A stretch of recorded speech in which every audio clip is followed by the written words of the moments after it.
Okay guys, welcome back. I just went to Walmart earlier. I got they have the new Hot Wheels Montrose case, which is, this is with the airplane mode. New 2025 guys. Looks pretty cool. Sorry if it's lagging the camera on, what's wrong with it.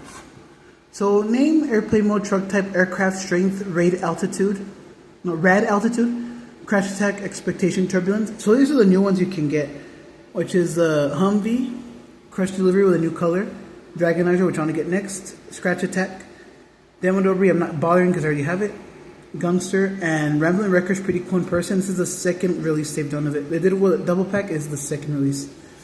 So of course in all the box and all that. Airplane mode. Further ado, just going to open this.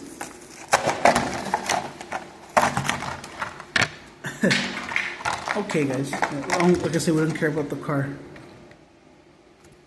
I should really change that. So here, here it is, airplane mode guys. 25 on the wing with chrome. The flame is nice on the wings. The propeller actually spins. Hold on, does it spin? Yeah, it does. Doesn't spin very well though. But yeah, it's the poison arrow casting basically. Airplane mode guys. It says JXG 922. Baby blue roll cage, white chassis, right rims and bead locks, black tires, exhaust in the back. The stars look pretty cool. Clear blue windshield. So that's all I got today. Let's see when I go get the rest of the case, guys, and the rest of the Spin Master. Like, subscribe, comment, share us more unboxings coming soon. Peace out. Hope you all enjoyed.